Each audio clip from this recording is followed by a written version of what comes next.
ลาสำหรับการรับฟังธรรมะ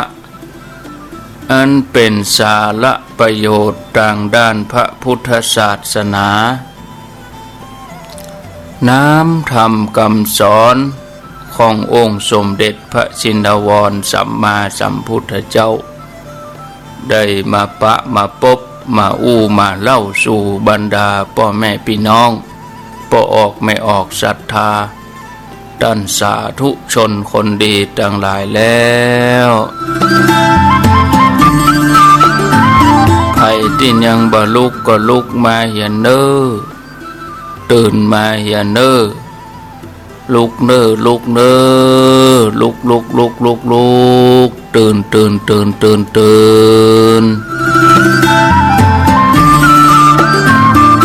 ่นได้แล้วลุกได้แล้วญาติโยมท่านทั้งหลา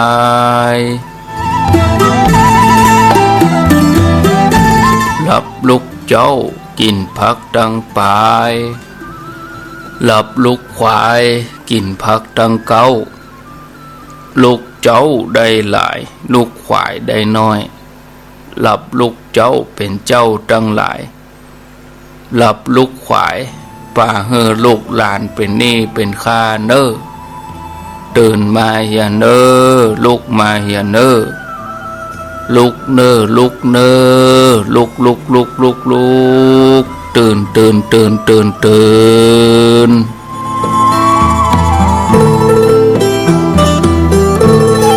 นได้แล้วลุกได้แล้วญาติโยมท่านทั้งหลายลุกเจ้าตื่นตัวเจ้าบัวกับหันเนื่องนาพังพร้อมลุกควายบ่อตันหนทางกีดก้อมก้าตัวบ่อต้อมปุ่นอายจุงเก่งเข้าไว้อย่าไปเฮือควายต่อหน้าสบายจำไว้เน้อเจ้าจำไว้เน้อเจ้าอรุณสวัสดิ์ธรรมะสวัสดีสวัสดียามเจ้าญาติโยมท่านผู้ฟังทั้งหลายยินดีต้อนรับเข้าสู่รุ่งอรุณวันใหม่ปะกันเจ้านี้เป็นเจ้าวันพุธที่11เดือนกันยายนพุทธศักราช2562เสียงก้องเสียงก้องเสียงมองต่ำเข้าเสียงตุเจ้าประกาศธรรมมาปะมาพบญาติโยมท่านทั้งหลายเป็นประจำกูเจ้าห้องกันลุกปุกกันตื่นเจ้านี้เป็นเจ้าเดือน12ออก13ค่ำพร่ำว่าเป็นวันพุธกลางสัปดาห์แล้วก็เป็นสัปดาห์ที่2ของเดือนกันยายนวันพุธก็เป็นวันหอวันดาวันที่13ก็เป็นวันเดือนเพ็ญศุกร์13เป็นวันเดือนเพ็ญมาปะมาพบญาติโยมทั้งหลายในรายการเสียงธรรมแสงอรุณต่อจากรายการสัพเพเหระปกิณกะใกล้แจ้ง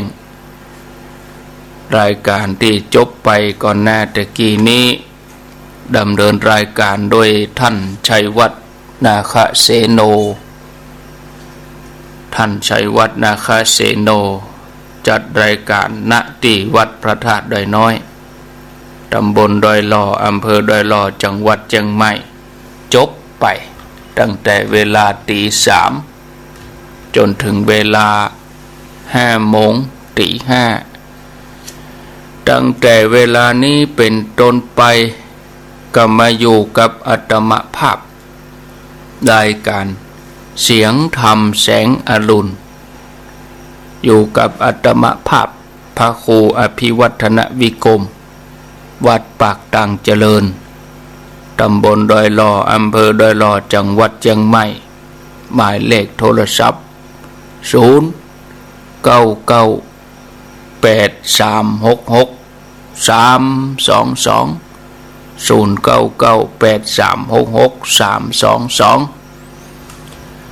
าปะกันแล้วบ่ฮือได้ขาดแคลวเสียเวลาจะได้นำเสนอเรื่องราวของพระราหุลอาสิติมหาสาวก80 องค์วันนี้ก็ยังคงอยู่ที่องค์ที่59พระราหุลเถระไม่ใช่ราหุลที่อมจันทร์นะนั่นราหูอมจันทร์อันนี้ราหุลลังชาตังก็ขอบคุณเด้อสถานีวิทยุแต่ละที่แต่ละแห่งที่เปิ้นได้รับสัญญาณบ่ว่าจะเป็นตั้งเวียงเป่าเมืองน่านเวียงเป่าก็ 90.0 เมืองน่านก็ที่นาน้อย 91.50 ตังเวียงสา 92.50 สี่คำเรดิโอตังเมืองลีก็ 103.75 อำเภอลีตังแม่แจ่มก็ที่ 106.25 ตังเวียงหนองล่องบ้านห้งจอมตองโดยรอนี่ก็ 91.0 เวียงหนองล่องเรดิโอสันปะตองแม่วางหางดงก็ 103.50 ตังในหัวในเวียงปุ่นกับฟังที่ 104.50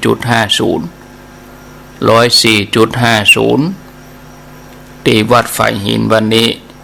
ได้รับแจ้งจากท่านอาจารย์วิศวัตรว่าวันนี้แตนรายการที่เปิ้นบ่ออกเน้อก็เลยฮับลิงก์ไปฮับสัญญาณออกไปญาติโยมก็ได้ฟังกันเจริญพรตอนรับญาติโยมทางเมืองฝางแม่อายชัยประการที่ฮับฟัง100.25สถานีวิทยุคณะสงฆ์อำเภอฝางด้วยมาปะกันแล้วจะได้นำเสนอเรื่องราวของพระราหุลเถระเนอะศรัทธาญาติโยมพระราหุลเถระโอวาทที่พุทธเจ้าพระองค์ได้ตรัสสอนพระราหุลเป็นประจำเป็นจะใดก็ลองฟังไปเรื่อยๆพระราหุลยังบ่ได้บรรลุอริยะบ่ได้บรรลุธรรมอันใดพระเจ้าก็ทรงดำริว่าราหุลนี้สมบูรณ์ด้วยชาติตระกูลเธออย่าถือตัวว่าเป็นโอรสของเฮาหรือว่าเย่อหยิ่งเพราะเหตุแห่งชาติแห่งตระกูลหรือผิวพรรณเป็นต้นพระองค์ก็เลยตรัสพระคาถาอย่างนี้เป็นเนืองๆชื่อว่าราหุลสูตรพระเจ้าถามว่าราหุลเธอบดูหมิ่นบัณฑิตหมายถึงพระสารีบุตรเพราะการอยู่ร่วมกันเนืองหรือการถือคบเพลิงคือญาณและธรรมเทศนาเพื่อมนุษย์ทั้งหลายเธอนอบน้อมแล้วหรือพระราหุลกราบทูลพระเจ้าว่าพันเตข้าแด่พระองค์ผู้เจริญข้าพระองค์บ่ได้ดูหมิ่นบัณฑิตที่อยู่ร่วมกันเนืองคบเพลิงเพื่อมนุษย์ทั้งหลายข้าพระองค์นอบน้อมอยู่แล้วเป็นนิจพระเจ้าตรัสสอนแถมว่าราหุลเธอละกามคุณ5มีรูปเป็นที่ฮักเป็นที่รื่นรมใจออกบวชด้วยศรัทธาแล้วจงทำที่สุดแห่งทุกข์เถอะเธอจงคบกัลยาณมิตรจงนอนนั่งในที่สงัดปราศจากเสียงกึกก้องจงหู้ประมาณในโภชนะเธออย่าได้กระทำความอยากในวัตถุอันเป็นที่เกิดตัณหาเหล่านี้คือจีวรบิณฑบาตเสนาสนะและคีลานเภสัชเธออย่ากลับมาสู่โลกนี้อีกจงเป็นผู้สำรวมในปาติโมกข์ในอินทรีย์จงมีสติไปแล้วในกายจงเป็นผู้มากด้วยความเบื่อหน่ายจงเว้นสุภนิมิตคือการกำหนดว่าสวยงามอันก่อให้เกิดความกำหนัดเธอจงอบรมจิตให้มีอารมณ์เป็นหนึ่งให้ตั้งมั่นดีแล้วในอสุภภาวนาจงอบรมวิปัสสนา แต่นั่นเธอจะเป็นผู้สงบเพราะเธอได้ละมานะความถือตัวแล้วเที่ยวไปมีพระธรรมเทศนาชุดหนึ่งที่พระองค์ทรงสอนพระราหุลว่าด้วยเรื่องการพิจารณาอายตนะภายในอายตนะภายนอกได้พิจารณาวิญญาณสัมผัสเวทนาสัญญาเจตนาตัณหาธาตุหกแล้วก็ขันธ์ห้าโดยพิจารณาความเป็นอนิจจังทุกขังอนัตตาซึ่งเมื่อหันธรรมเหล่านี้แล้วบัดเที่ยงเป็นทุกข์เป็นอนัตตาเมื่อนั่นก็จะบหันพิษว่านั่นของเฮานั่นเป็นของเฮาเป็นตัวตนของเฮานั่นอริยสาวกผู้ได้สดับหันอยู่อย่างนี้ย่อมเบื่อหน่ายในขันธ์ห้าเมื่อเบื่อหน่ายย่อมคลายความกำหนัดเมื่อคลายความกำหนัดจิตย่อมหลุดพ้นย่อมมีญาณอย่างหู้ว่าจิตหลุดพ้นแล้วอริยสาวกนั้นย่อมทราบชัดว่าชาตินี้สิ้นแล้วพรหมจรรย์อยู่จบแล้วกิจที่ควรทำเสร็จแล้วกิจอื่นเพื่อความเป็นอย่างนี้บ่มีแล้วศรัทธาญาติโยมพระองค์ได้เทศนาได้สอนพระราหุลไว้อย่างนี้การบรรลุอรหันต์ของพระราหุลเป็นจะใดเมื่อได้ฟังสูตรหรือว่าโอวาทสูตรหนึ่งชื่อว่าจุลลาหูโลวาทสูตรฟังจบก็ได้บรรลุอรหันต์เมื่อพระพุทธเจ้าประทับอยู่ที่วัดพระจิตวันกรุงสาวัตถีแม้ท่านราหุลก็อยู่ที่นั่นโดยครั้งนั้นพระพุทธเจ้าหลีกเล่นอยู่ในที่ลับอันสงัดทรงเกิดดำริว่าราหุลมีธรรมบ่มวิมุตติแก่กล้าแล้วในอัตถกถาอธิบายเพิ่มเติมหมายถึงธรรม15อย่างยกตัวอย่างว่าเว้นบุคคลผู้บ่มีความศรัทธาเป็นต้นเราพึงแนะนำราหุลให้สิ้นอาสวะยิ่งขึ้นไปตกเมื่อเจ้ามาพระพุทธเจ้าเสด็จไปบิณฑบาตที่เมืองสาวัตถีเสด็จกลับจากบิณฑบาตภายหลังเสวยแล้วตรัสให้ราหุลถือผ้ารองนั่งก็คือผ้านิสีทนะเข้าไปเพื่อจะพักผ่อนตอนกลางวันพระราหุลรับพระดำรัสแล้วก็ถือผ้ารองนั่งเดินตามเสด็จไปสมัยนั้นเทวดาจึงปันตนติดตามไปโดยหมู่เทวดาคิดว่าวันนี้พระพุทธเจ้าจะทรงแนะนำท่านราหุลให้สิ้นอาสวะยิ่งขึ้นไปครั้งเมื่อถึงที่ประทับพระองค์ก็นั่งบนอาสนะที่ราหุลปูลาดไว้ที่ปืนเก้าไม้พระราหุลถวายอภิวาทแล้วก็นั่งพระเจ้าตรัสกับราหุลว่าราหุลเธอเข้าใจข้อความนั้นอย่างไรคือจักษุตาเที่ยงหรือบ่เที่ยงราหุลกราบทูลว่าจักษุตาบ่เที่ยงพระเจ้าข้าพระพุทธเจ้าตรัสต่อไปแถมว่าก็สิ่งใดบ่เที่ยงสิ่งนั้นเป็นทุกข์หรือว่าเป็นสุขเป็นทุกข์พระเจ้าข้าพระพุทธเจ้าตรัสต่อไปแถมว่าก็สิ่งใดบ่เที่ยงเป็นทุกข์มีความเปลี่ยนแปลงเป็นธรรมดาควรหรือที่จะพิจารณาหันว่าสิ่งนั่นของเฮานั่นเป็นของเฮานั่นเป็นอัตตาของเฮาพระราหุลตอบว่าข้อนั้นบ่ควรเลยพระเจ้าข้าพระเจ้าตรัสต่อไปแถมว่าราหุลเธอเข้าใจข้อความนั่นอย่างไรลูกสิ่งที่หันด้วยตาเที่ยงหรือบ่เที่ยงบ่เที่ยงพระเจ้าข้าสิ่งที่บ่เที่ยงนั้นเป็นทุกข์หรือเป็นสุขราหุลเป็นทุกข์พระเจ้าข้าดีแล้วราหุลสิ่งใดบ่เที่ยงเป็นทุกข์มีความแปรผันเป็นธรรมดาควรหรือที่จะพิจารณาหันว่าสิ่งนั่นเป็นของเฮาอันนั่นเป็นของเฮานั่นเป็นอัตตาเฮาราหุลตอบว่าข้อนั้นบ่ควรเลยพระเจ้าข้าพระเจ้าตรัสต่อไปแถมว่าราหุลเธอเข้าใจข้อความนั่นอย่างใดจักขุวิญญาณเที่ยงหรือบ่เที่ยงราหุลตอบว่าบ่เที่ยงพระเจ้าข้าแล้วพระองค์ตรัสถามแถมว่าเป็นสุขหรือว่าเป็นทุกข์แล้วก็ควรที่จะหันว่าเป็นของเฮาหรือดังนี้เป็นต้นจากนั้น พระองค์ตรัสถามว่าจักขุสัมผัสสัมผัสที่เกิดจากตาได้หันรูปแล้วเกิดจักษุวิญญาณขึ้นมารับรู้เตี้ยงหรือบ่เตี้ยงระหุนแม้เวทนาสัญญาสังขารวิญญาณพระองค์ก็ถามตามลำดับไปที่เกิดเพราะจักษุสัมผัสเป็นปัจจัยเตี้ยงหรือบ่เตี้ยงราหุลตอบว่าตึงมดบ่เตี้ยงพระเจ้าค่ะจากนั้นพระองค์ก็ตรัสถึงโสตคานะชิวหากายะมโนก็คือตาหูจมูกลิ้นกายใจนั่นตีกู้กับหูบเสียงกินรสสัมผัสร่างกายธรรมารมณ์อันนี้อยู่ในกลุ่มวิญญาณมีจักษุวิญญาณเป็นต้นล้วนบ่เที่ยงเป็นทุกข์ก็สิ่งใดบ่เที่ยงเป็นทุกข์มีความเปลี่ยนแปลงเป็นธรรมดาควรหรือที่จะพิจารณาหันว่าสิ่งนั้นของเฮาอันนั้นเป็นอัตตาเฮาลาหุนตอบว่าข้อนั้นบ่ควรเลยพระเจ้าค่ะลาหุนอริยสาวกผู้ได้สดับ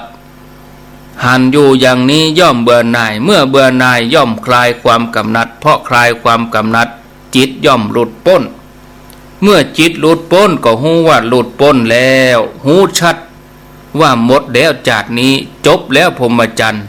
ทำกิจที่ควรทำเสร็จแล้วกิจเพื่ออย่างอื่นอย่างอี้บ่มีแถมต่อไปเมื่อพระองค์ตรัสจบแล้วลาหุนก็มีใจยินดีชื่นชมในภาษิตพุทธเจ้าเมื่อพุทธเจ้าตรัสภาษิตนี้อยู่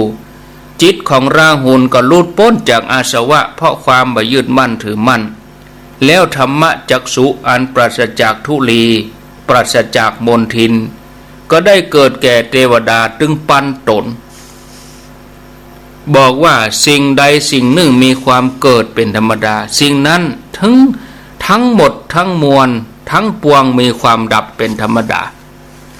ในอัตถกถาได้กล่าวเพิ่มเติมเล่าว่าลาหุนท่านได้ตั้งความปรารถนาที่จะเป็นพระโอรสของพุทธเจ้าคือเจ้าชายสิทธัตถะไว้ครั้งตอนพุทธเจ้าปทุมุตระแล้วครั้งนั้นท่านเป็นพญานาคชื่อว่าปาลิตะส่วนหมู่เทวดาที่ตัวมาเข้าเฝ้าฟังธรรมนั้นตั้งความปรารถนาที่จะได้บรรลุธรรมเหมือนกันคือกรรมว่าธรรมจักษุโดยทั่วไปหมายถึงปฐมมรรคคือมรรคแรกคือโสดาบันปฏิมรรคอย่างกับอุบาลีวาทสูตรหรือว่าทีฆะนะสูตรหรือว่าพรหมายุสูตรที่เปิ่นใจห้องผลถึงสามคือสกทาคามีผลอนาคามีผลอรหันตผลว่าธรรมจักษุนั่นเอง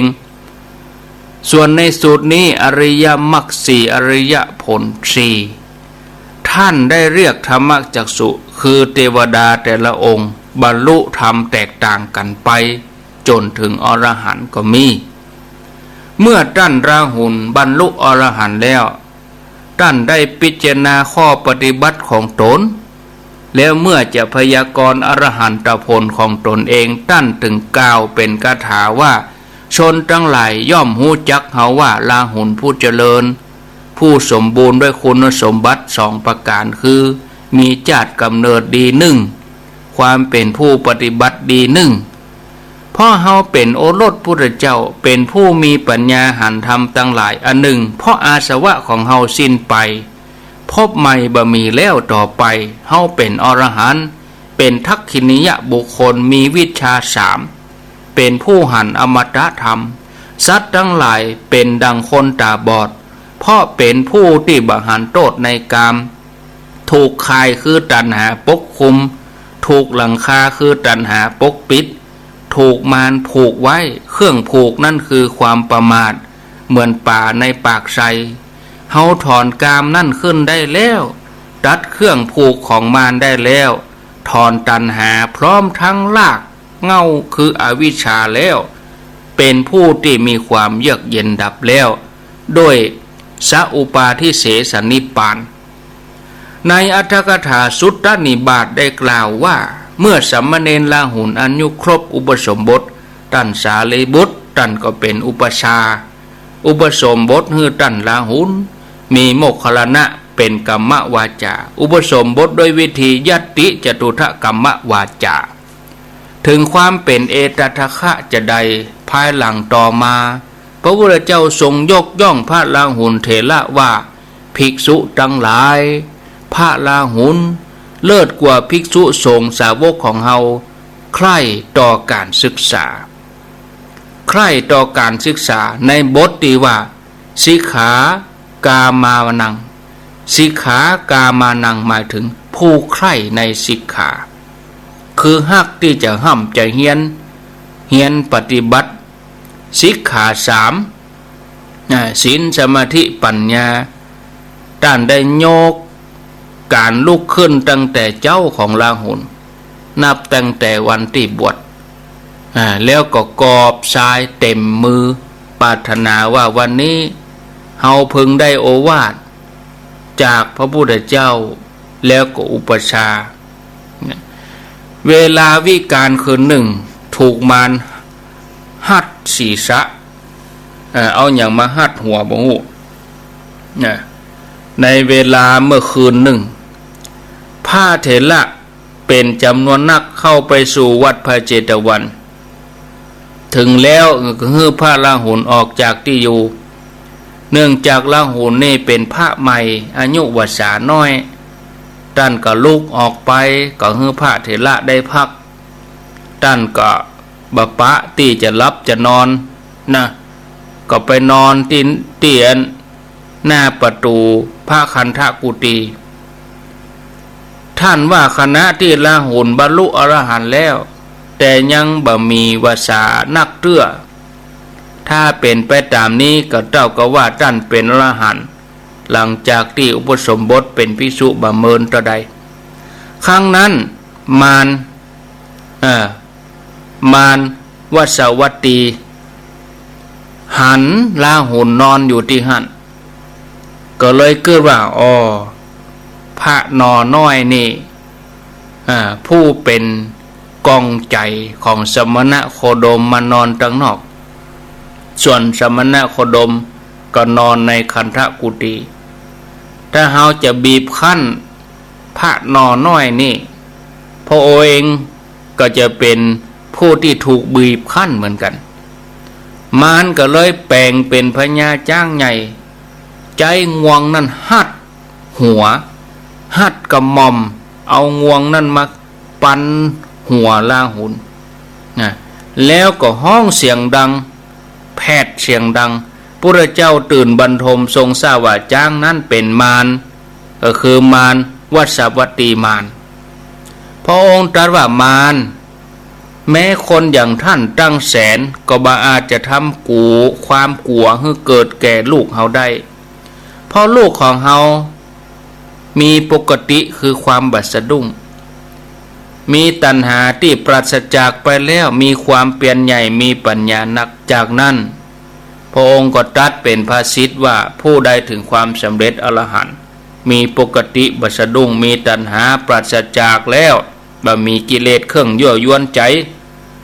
ได้ตัดลูกศร อันเป็นเหตุให้ไปสู่ภพทั้งหลายกายนี้ของผู้นั้นชื่อว่ามีในที่สุดผู้ใดมีตัณหาไปปราดแล้วบ่มีความยึดมั่นถือมั่นฉลาดในบทแห่งนิรุตติ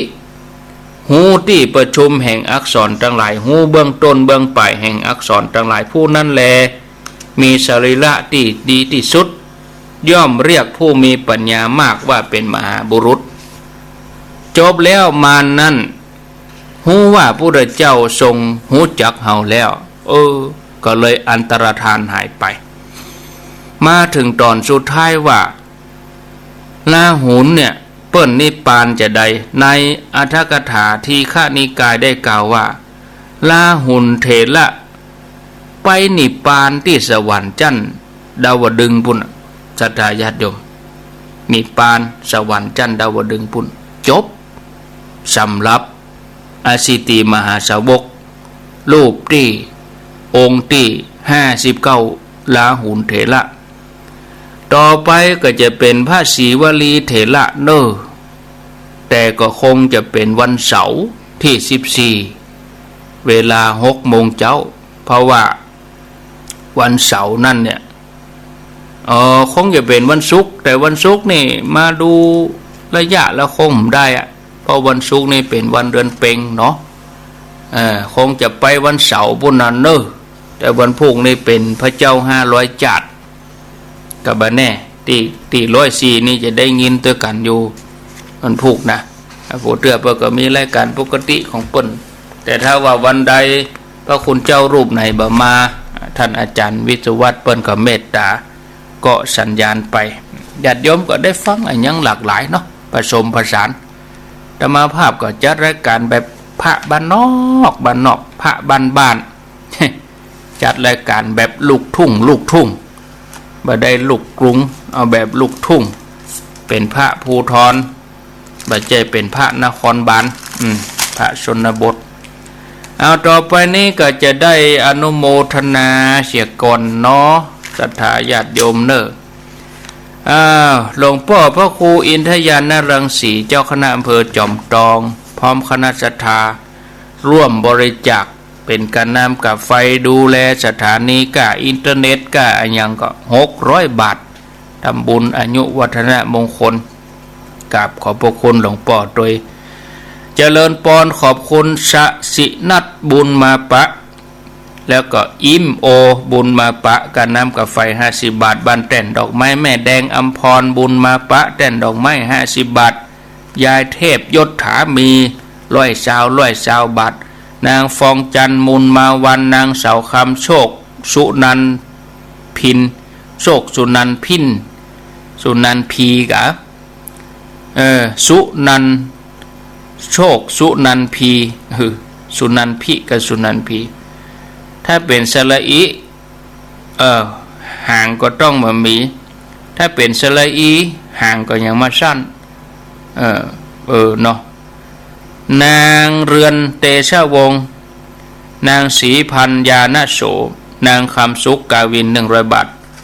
นางสุพินนะห้วยโจ100 บาทแม่อุ้ยเปงตัวห้วยโจอุ้ยเปงเสิร์ชสม60 บาทอุ้ยเปงได้ขี่รถไฟแล้วเนาะอุ้ยเปงเนาะ ใครไปแต่เนอะอุ้ยเปงได้ไปแล้วเนาะอุ้ยเปงวันธนีสัญญะกันนำกับไฟต่อใดบ่ได้เขียนพ่อสมคิดแม่บัวแก้วเด็กชายกฤตนัยเตอะสกุลบ้านดงห้วยเย็น100 บาทแม่เกียงคำสุภามูลแม่ติบอาจินะแม่อมพรกิจจธรนี่อยู่เวียงเป่าปุ่นแม่จินดามณีคำทำบุญมาถ้าได้ไม่ได้เขียนแม่ตูนแก้วกันทวงศ์บ้านต้องฝ่ายหลังถ้ำ40 บาทพ่อแก้วแม่ขมูลโมรินบ้าน3 ยอดอีกา50 บาทป่อบุญตันแม่แสงลาป่าไร่50 บาท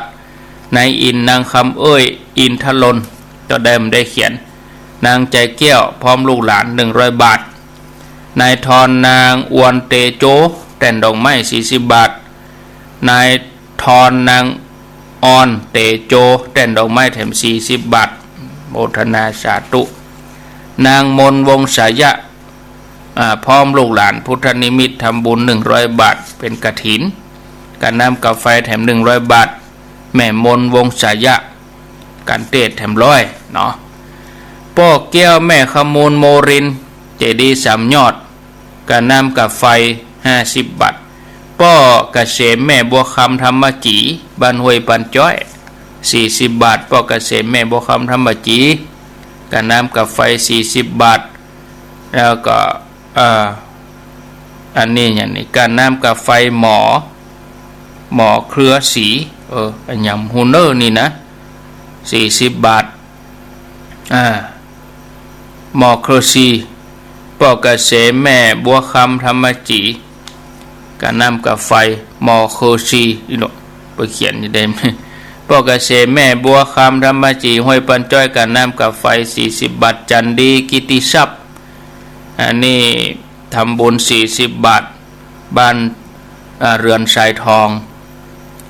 อันนี้ตาตุ่มเนาะแม่ใจสุยะนางคำมูลบ้านเรือนหรือว่าแม่น้อย3 ยอด40 บาทคณะศรัทธา10,000เข้าทาดอยแจ่10,000เข้ามาแอวหาตะวาอนุโมทนายายโสมตัวลัดดาจีลัดตานแม่หลวงสังสีโยกาด นายชาตรีนางพิมพรกันชนะตานฮือป่อชื่นแม่โสภาแม่มาโสภานายมงคลกันชนะมาเอวหัตวานางขันแก้วนฤเปรมปรีตานถึงดวงวิญญาณนายดวงคำนายแสวงนฤเปรมปรีนางสีบุตรกันชนะตานฮือป่อหลวงอินทองแม่คำปันกันชนะอนุโมทนาได้รับแล้วต่อไปก็จะปั่นปอนสัพพิติโยวิวัชชันตุสัพพะโลโกวินัสสันตุมาเตภวัตวันตะลายโยสุขีทีคายุโกภวะอภิวาทนาสีเลสะนิจังอุทาปจายโนจัตตาโลธรรมาวัฏันติอายุวันโนสุขังปลังเอาแล้วสบายอกสบายใจโล่งอกโล่งใจเนาะแล้วอกแล้วใจแล้วบ่อ้าวต่อไปนี่ก็วางสายญาติโยมได้โทรมาจะจะจากะเจริญปอนฟังตังในเวียงฟัง104.5 กาฟังตังเมืองฝางกาฟังตังเมืองน่านเวียงป่าเป้ากาก็ว่าฟังตังลีตังบ้านโฮงฟังตังเถินต้งหัวจ้างก็ว่าฟังตังไหนแม่แจมกาก็ว่าฟังตังเมืองฝางกาอีเนาะโทรมาหากันที่เบอร์เด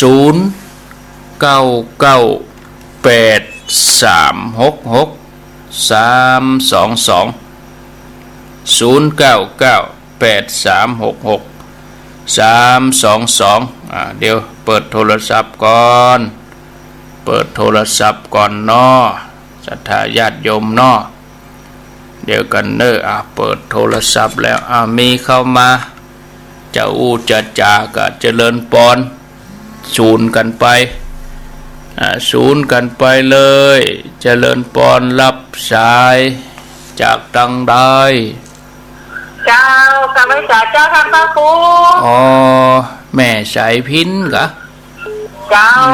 แม่สายพินกัลยาเจ้าอันฝนตกแล้วท่านพระครูอ้อยมาหน่อยแม่เจ้านี่เนาะเจ้ามันเห็นมันไม่ใช่กับอ้อยเจ้ามันฮ้อนได้2-3 วันกับฝนก็ดับฮ้อนมาจุ่มเย็นจากแล้วฟังชัดเป็นเนื้อทันเนอร์ฟังคลื่นไหนนี่แม่สายพินฟังแดนดินถิ่นล้านนาเจ้าแดนดินถิ่นล้านนากะเจ้าหมายถึงเปิดอะไรตั้งแต่ตี 2 ตี 3หมายเปิดมาต้องแถวตี 4 ตี 5วันละทันดีแล้วกาเจ้าอนุโมทนาเจ้าเมื่อคืนก็ฟังเมืองปานท่านเด้อเมืองปานเรดิโอม่วนกันเจริญปอนป่อบุญมีบ้านเมืองกลางเมืองกลางจอมตองชัดเจนเนาะมันฮ้อนได้2-3 วันเปิ้นก็เลยเอาฝนลงมาให้หน่อยแต่ก็หมอพอให้พอดีเนี่ยแต่บ่เป็นหาใหญ่เก่าอ้อยสุยเดี๋ยวนี้หยุดแล้วโมทนาสาธุโมทนาเจริญปอนเจริญปอนไปกดมาใหม่เจริญปอนประการเจ้าจากที่ไหนจากห้วยต้มเจ้าพระบาทห้วยต้มกะเจ้าฟังชัดดีก็หาชัดเจนดีเจ้าชัดเจนดีวัดพระบาทฝนตกก่อเมืองลี่ฝนตกได้อาทิตย์แล้วจ้ะฝนตกได้1 อาทิตย์แล้วตื่นกี่โมงทุกวันนี่บ้านเลยตี 4ไปวันนี้ถึง5 โมง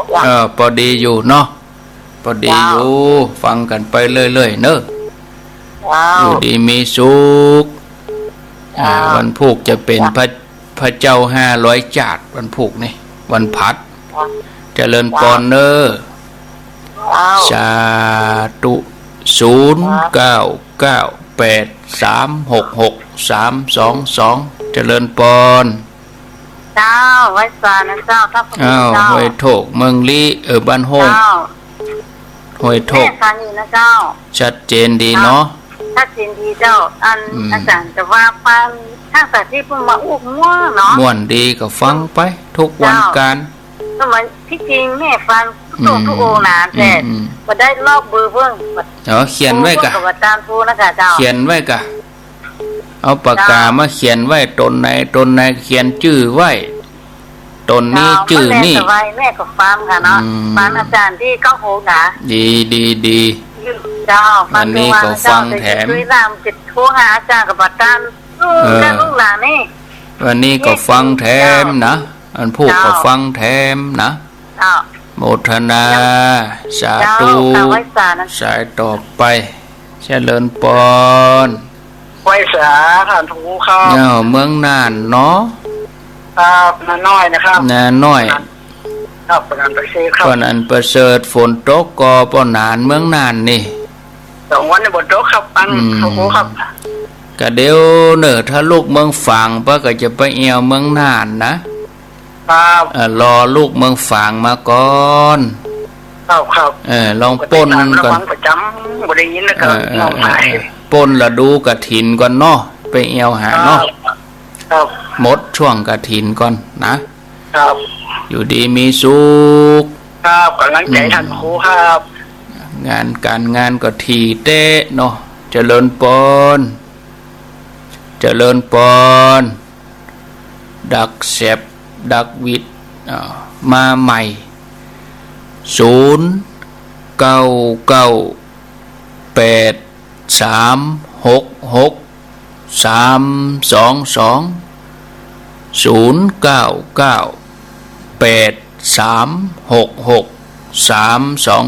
กะเจิญจวนเด้อญาติโยมวันที่19ตอดกฐินพระป่าที่ศพเติน19เป็นกฐิน20เป็นพระป่านะซองนี้จะเริ่มเอากลางเดือนนี้เอาทยอยแจกจ่ายเบียงเป้าก็ไปเอาประจันวันที่14นะซองกฐินพระจะเอาแต่ละสายก็หมายความว่าหมู่ที่จะไปนี่ต้องได้หมดแหละเอาคณะเป็นคณะไปก็เดี๋ยวก็ทยอยแจกแจงคณะนี้เอากี่ซองคณะนี้เอากี่ซองอีนะก็เดี๋ยวจะเขียนฮื้อเนาะอันทีก็ซองนั่นก็คือที่มาที่ไปเฮ้เปิ้นฮู้อ่านข้อความบางทีมันจะว่ากฐินลอยๆแล้วก็มีที่มาที่ไปเท้าความเป็นอย่างใดไปมาอย่างใดชื่อคณะกรรมการครูบาอาจารย์ชื่อศรัทธาญาติโยม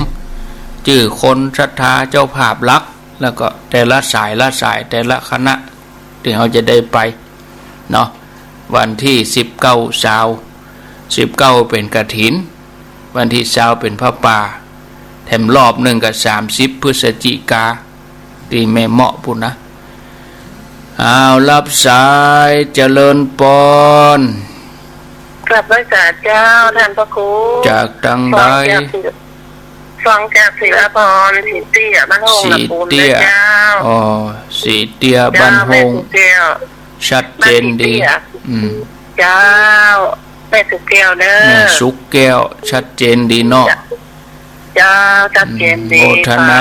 ทุกวันนะเจ้าโมทนาสาธุเจริญปอนคำภาษาเจ้าท่านหลวงปู่เจ้าจากที่ไหนตั้งใด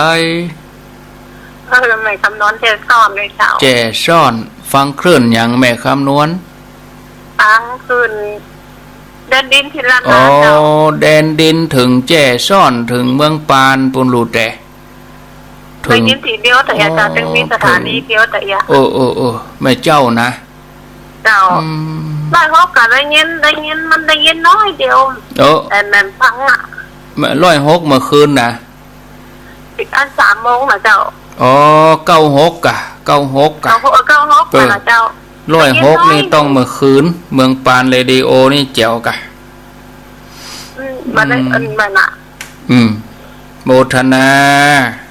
เจ้าสาธุเจริญปอน ไหว้สาเจ้า จากดังได้ สุเตียเจ้า ศพเตียแม่บุญปานกา เจ้า แม่บุญปานเนาะ เจ้า ลูกน้องไว้ละกา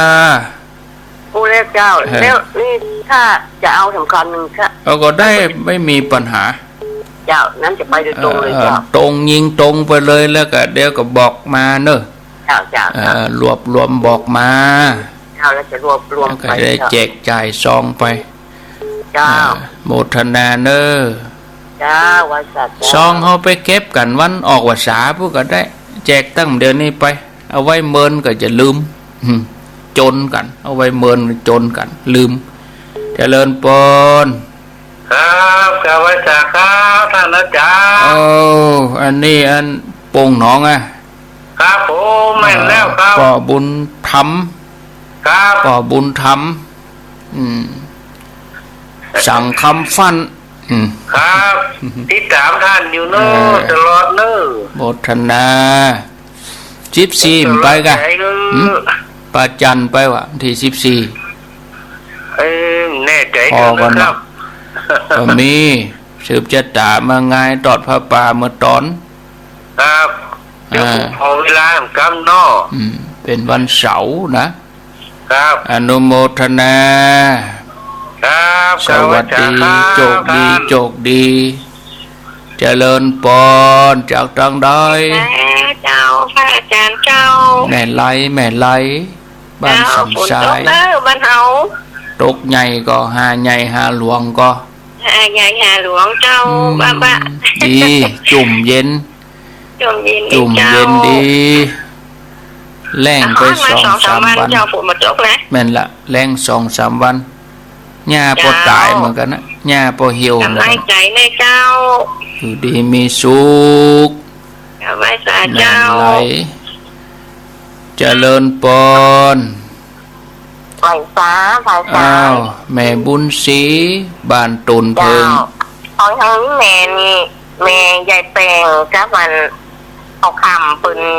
จะวิ่งตรงไปกันหนึ่งแล้วแม่ก็เลยบอกปืนเป็นยังยิงตรงไปเลยเจ้าเป็นมือทำกันหนึ่งแล้วก็ได้พอดีตัวของแม่3 กัน4 กันพอดีเนาะหารถเองเจ้าหารถเองเลยเนอะอาจารย์ว่ายังเจ๊ช่องไหนแม่จะไปเอาที่ไหนทั้งใดก็เดี๋ยวก็ค่อยว่ากันกะ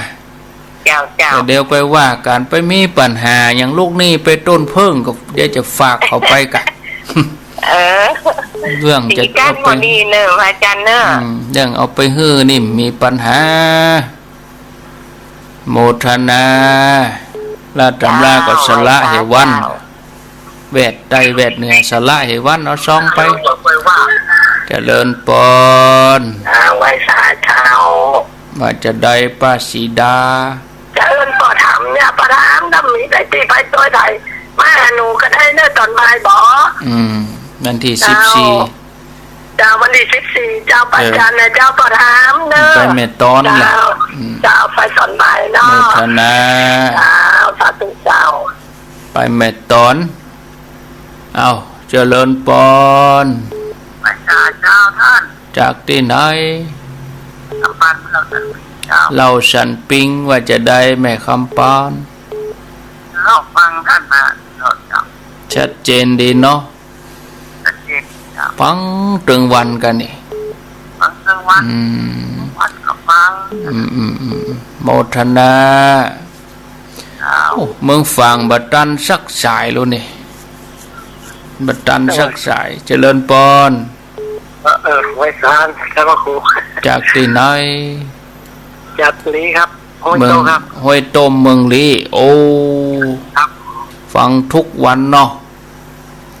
ห้วยต้มชัดเจนดีก่อติดตามกันตลอดกามีไหนอะห้วยต้มเจริญปอนห้วยต้ม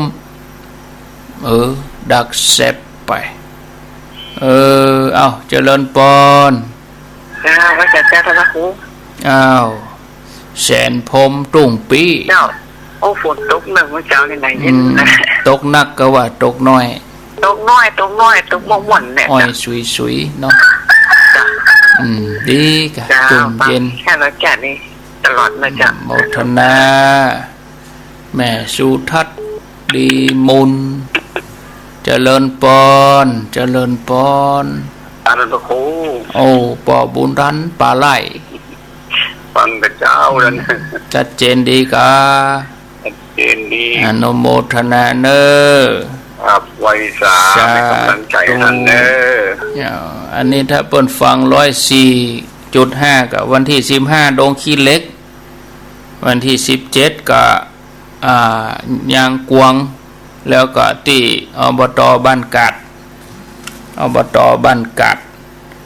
ผู้สูงอายุ0998366322เจริญปอนเจริญปอนติดแล้วเนื้อ ครับ ว่าจะได้ปอหลวงน้อย อ๋อติดตามท่านพระครูมาเจ้าบัดได้ฟังอธิชีมหาชาวกรรมมันตื่นเนี่ย5 โมงป่าย5 โมงเกินป่าย เราได้น้อยจบพอดีเนาะเป็นยังก่อยฟังวันใหม่โมทนาสายต่อไปเจริญปอนธรรมสการจากที่ไหน จากจารีมาแต่ว่าเมื่อกี้ตะกี้น่ะดับไปนะสัญญาณดับไปสิ่งนั้นนี่เงือโมครับฟังตลอดเนาะฟังตลอดครับฟังตลอดเลยพระเจ้าอะไรจ้าเดี๋ยววันพุกะพุกนี้เล่าวันเสาร์นี่อันสิติมหาสาวกวันเสาร์นะรอฟังเด้อครับโมทนาสาธุ0998366322